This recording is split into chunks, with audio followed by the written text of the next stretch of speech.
Hola, esto es New Books Network en español.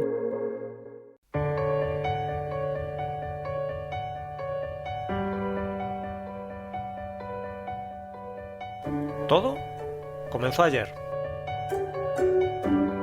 Un podcast de la Asociación Española de Historia Económica.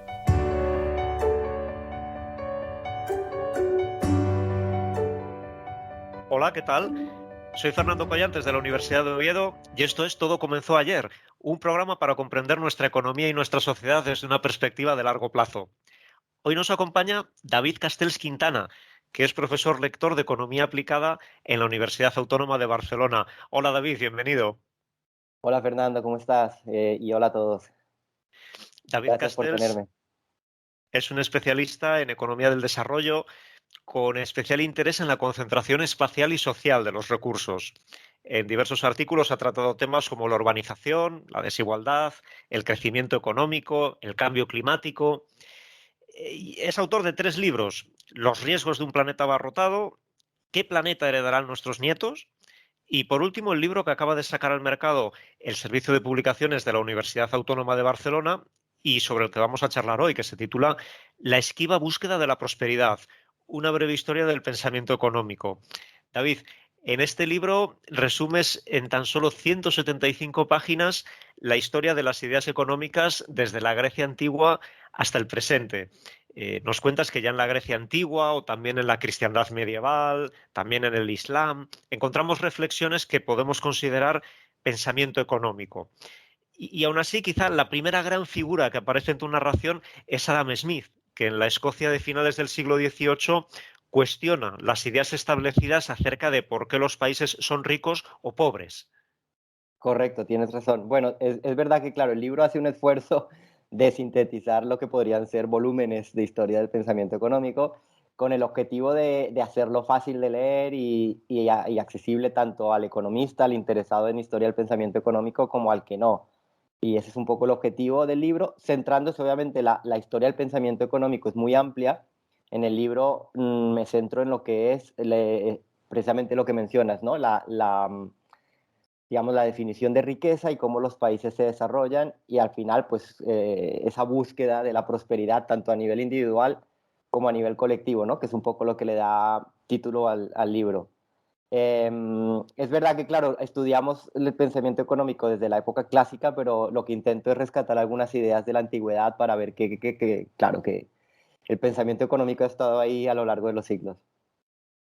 Y lo que vemos con Smith, por volver a él, en La riqueza de las naciones, es que es bastante partidario del mercado libre y de la idea de que la riqueza está ligada a mercados extensos y a una división del trabajo entre personas que luego se coordinan a través del mercado. Claro, es que en realidad hoy por hoy estamos ya muy acostumbrados a la idea de poder intercambiar libremente, de poder dedicarnos a lo que, digamos, más nos gusta o, bueno, o especializarnos de alguna forma en diferentes tareas, en mercados abiertos. Pero claro, esto era, en la época de Smith era revolucionario. Entonces, de ahí el papel clave de Adam Smith. En su Inglaterra, pensamos que en ese momento, para poder tú producir o vender algo, tenías que tener la aprobación de la reina y todavía cuando vamos a Inglaterra vemos muchos productos con el sello de Approval of Her Majesty, ¿no? Claro, una economía muy cerrada en la que no había libre competencia, no había libre producción, no había libre mercado. Entonces, claro, esta es, digamos, la revolución de Adam Smith y de los clásicos, obviamente, de Inglaterra en esa época de la revolución industrial. Y en esa época, conforme avanza la revolución industrial, conforme avanza el siglo XIX, junto a otros economistas de la escuela de Smith y que llamamos clásicos, nos cuentas que también, sobre todo a partir de la segunda mitad del siglo, comienzan a aparecer críticos que en el capitalismo y en el mercado libre no ven tanto la solución a los problemas económicos, sino más bien el enemigo a combatir. Por ejemplo, Karl Correcto. Marx, que dices que es el que tiene un legado más duradero. Correcto, sí, obviamente es el más famoso pues, para la audiencia en general, ¿no? La revolución industrial tiene dos caras, ¿no? O sea, en Inglaterra vemos un crecimiento de la productividad nunca antes visto, lo cual permite, y este desarrollo de los mercados del que estábamos hablando, que permite pues, que mucha gente pueda consumir un sinfín de bienes industriales, niveles de vida que empiezan a subir, Inglaterra empieza a exportar textiles y productos manufacturados al resto del mundo, por tanto es un crecimiento económico impresionante, pero al mismo tiempo un estilo de vida que es difícil, ¿no? Son muchas horas en fábricas, en ciudades oscuras. Aquí, por ejemplo, Charles Dickens, el que nos cuenta esta vida dura de la Inglaterra de la Revolución Industrial. Y desde un punto de vista más económico, de ciencias sociales, Karl Marx, el que nos empieza a explicar que, claro, que este desarrollo capitalista tiene unas contradicciones que también hay que tener en cuenta, ¿no? Entonces, bueno, al final para nuestro aprendizaje hoy por hoy, el libro intenta recuperar estas diferentes posiciones, perspectivas, para bueno, para entender la economía desde un punto de vista, digamos, más amplio, más rico, con los pros y los contras de diferentes ideas o de diferentes sistemas. Y después, hacia finales del siglo XIX, nos cuentas que es cuando surge la escuela de pensamiento que hoy día nos encontramos cuando abrimos un manual cualquiera de economía, que es la escuela neoclásica. ¿En qué consiste la escuela neoclásica? Es decir, ¿son clásicos? ¿Son nuevos? ¿Cuál es la diferencia? ¿Cuál es la similitud con respecto a estas teorías de Adam Smith y de los clásicos acerca de las bondades de los mercados libres? Claro, correcto. Digamos, con Marx y todas las críticas a ese capitalismo incipiente de la revolución industrial, eh, las ideas clásicas son un poco a veces, bueno, son criticadas, ¿no? Y bueno, también hay muchas revoluciones, obviamente, en Europa. Luego, los clásicos lo que intentan es simplemente recuperar la esencia del pensamiento del libre mercado. Por tanto, como su nombre lo dice, no es, digamos, no son ideas totalmente revolucionarias. Lo que es revolucionario es la forma de entenderlas y la forma de aplicarlas, ¿no? La modernización de esas ideas, ya con postulados más claros, con una terminología más moderna, y al final esa economía neoclásica es la que estudiamos hoy por hoy en las universidades. El gran grueso de la economía hoy por hoy es la economía neoclásica. ¿Podríamos decir que la economía neoclásica es un salto adelante, en tu opinión, desde el punto de vista científico, del rigor científico de la disciplina? No necesariamente, creo que aquí es una de las intenciones del libro, ¿no? De intentar entender la economía en su contexto histórico, ¿no? Y con estos debates que han surgido, porque claro, hoy por hoy estudiamos la economía neoclásica de forma acontextual, simplemente estudiamos unos modelos estáticos, un equilibrio del mercado, un modelo de oferta y demanda, que puede ser lo que más nos suene de la economía neoclásica y demás, pero claro, deja de lado todo un enfoque dinámico del rol de la historia, del rol de las instituciones, algo que precisamente era lo que ya Marx había aportado.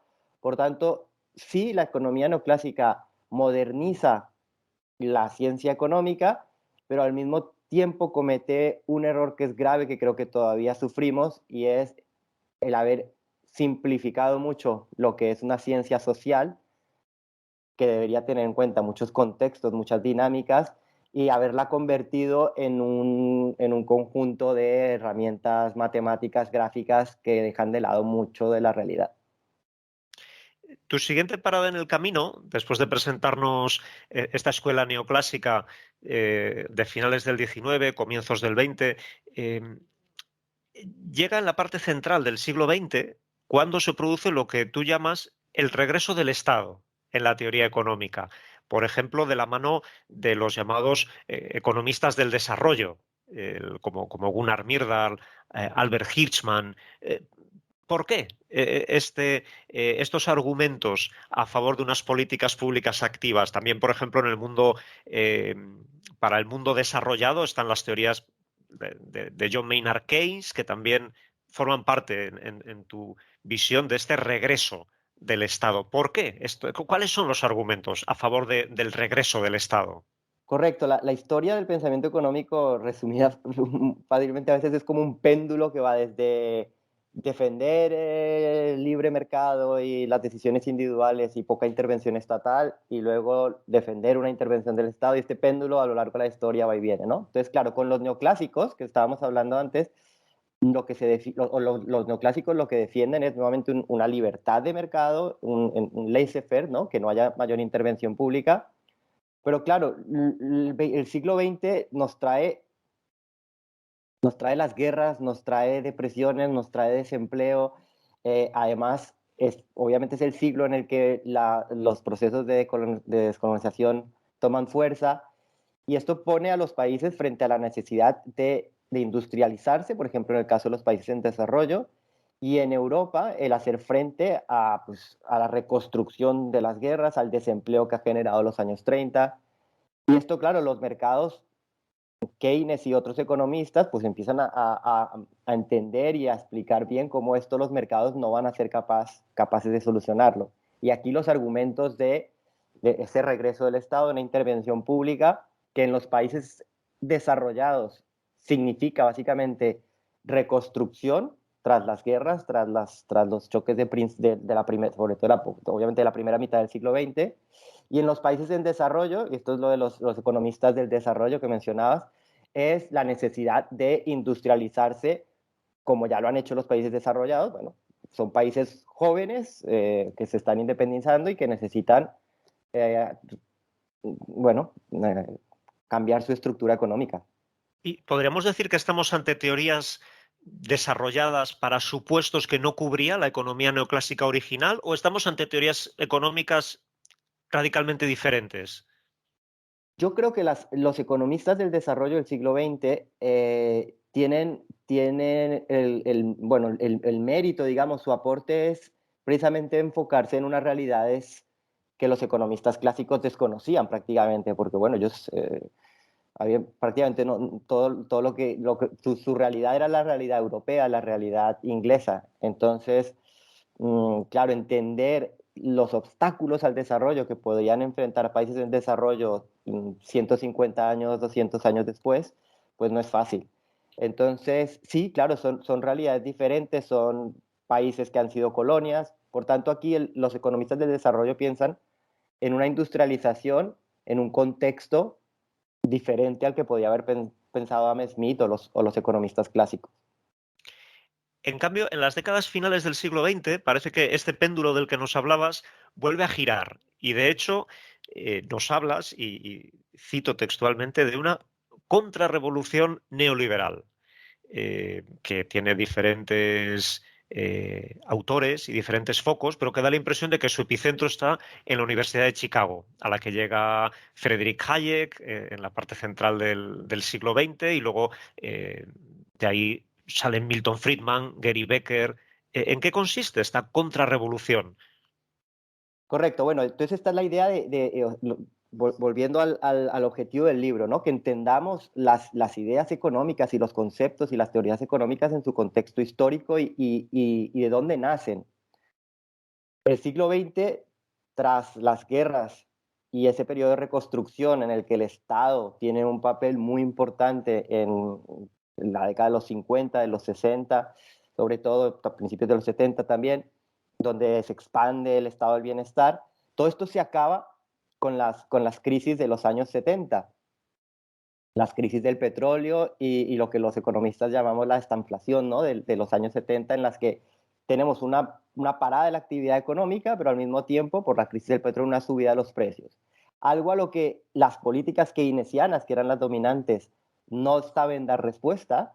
Los estados se ven un poco sorprendidos porque no saben cómo actuar, y entonces aquí, por eso esta contrarrevolución, vuelven las ideas liberales, neoclásicas, que ahora ya son neoliberales, de desregulación, de volver a retroceder la intervención estatal, de volver a dejar que las empresas actúen por sí solas, tomen sus propias decisiones, mercados libres. Bueno, y esto, claro, esto está liderado sobre todo por los economistas de Chicago, y en términos políticos, pues son las políticas de Thatcher en Inglaterra y las políticas de Reagan en Estados Unidos, que luego se exportan al resto del mundo. Entonces, lo que veo, David, es que a lo largo del libro las crisis provocan cambios en las formas de pensar la economía. Nos hablas de los problemas sociales de la revolución industrial y cómo eso provoca cambios en la manera de pensar. Nos hablas también de la Gran Depresión del 29 como un factor que favorece el ascenso de Keynes. Ahora nos has hablado de la crisis de los 70 como un factor que favorece el regreso de la economía más orientada hacia el mercado. ¿Dónde estamos entonces ahora? En esta doble crisis de 2008-2020, ¿está en marcha un cambio de estas características también? Bueno, lo primero es que, claro, como bien has resumido, eso creo que es algo fundamental en el libro, y creo que es lo que los economistas y los no economistas tienen que entender, y es que no podemos estudiar la economía de forma estática con libros que no mencionan nada de historia, ¿no? Hay que, como bien dices, pues entender de dónde vienen estas ideas. ¿Dónde estamos hoy? Bueno, claro, llevamos unos años complicados, ya desde la crisis del 2008, ahora la crisis de la pandemia, y bueno, cambio climático, conflictos que vuelven y renacen. En Europa también el regreso de nacionalismos, populismos, fundamentalismos de todo tipo. Claro, es una crisis que ya no es solo económica, sino también política, ecológica. Lo que está claro es que tras esa contrarrevolución neoliberal de finales del siglo XX, bueno, sobre todo finales del siglo XX, nos hemos dado cuenta que no podemos dejar todo en manos del mercado. El mercado no va a solucionar los conflictos, el mercado no va a solucionar el cambio climático, pero claro, tampoco podemos esperar que los estados solucionen todos los problemas. Al final, empezamos a entender, más de 200 años después, que necesitamos tener un balance entre aprovechar lo mejor que nos ofrecen los mercados, pero también una regulación estatal, con estados fuertes ellos mismos y que cooperen entre ellos, porque es que muchos de los problemas a los que nos enfrentamos hoy ya son problemas globales, mientras que los clásicos podían pensar en sus problemas de su Inglaterra natal. Hoy por hoy tenemos que entender que vivimos en una economía global, donde enfrentamos desafíos globales como el cambio climático, la misma pandemia, y por tanto aquí hacen falta estados fuertes y que cooperen con instituciones internacionales que también tengan un papel relevante bueno, en la economía y en muchos otros ámbitos, obviamente, de las relaciones internacionales. Está claro, David, que un libro de estas características, con tanto camino por recorrer en tan poco espacio, no es nada fácil de escribir, pero dentro de eso, sospecho que el capítulo final acerca de estos últimos años en el pensamiento económico debió de ser especialmente difícil de escribir, porque el pensamiento económico hoy se desarrolla en muchas direcciones diferentes a la vez. Una de estas direcciones que tú planteas y que es con la que quiero terminar, tiene que ver con el papel de la historia y del pasado a la hora de estudiar la realidad económica. En un guiño involuntario a nuestro programa, uno de tus apartados en este capítulo final se titula Todo empezó hace mucho tiempo. ¿Todo empezó hace mucho tiempo? Bueno, como un elemento central del libro es el entender el significado y la fuente de la prosperidad, que esto es básicamente la economía del desarrollo. Los economistas del desarrollo hemos empezado a entender, sí, parece un poco nuevamente que tardamos en llegar, que claro, para entender los niveles de prosperidad hoy por hoy, pues tenemos que estudiar toda la historia de los países, todas las evoluciones institucionales, todos los, digamos, los desvíos de la historia y choques que puedan haber sufrido las sociedades, para poder entender la realidad actual, ¿no? Es lo que los economistas clásicos del desarrollo ya intuían como las inercias, ¿no?, de la historia. Entonces, sí, en realidad todo empezó hace mucho tiempo y los determinantes del desarrollo tienen una gran trayectoria, digamos, una profundidad en el tiempo amplia. David Castells Quintana, profesor lector de Economía Aplicada en la Universidad Autónoma de Barcelona y autor del libro La esquiva búsqueda de la prosperidad, una breve historia del pensamiento económico, editado por el Servicio de Publicaciones de esa universidad. Muchas gracias por charlar con nosotros. Muchas gracias a ti, Fernando, ha sido un placer, y a todos felicitarte por el programa, que espero que la audiencia pueda seguir. Nosotros volvemos en 15 días y lo haremos con Miguel Ángel del Arco y Peter Anderson, con quienes hablaremos acerca del hambre en la historia de España, porque también en lo que a alimentación se refiere, todo comenzó ayer.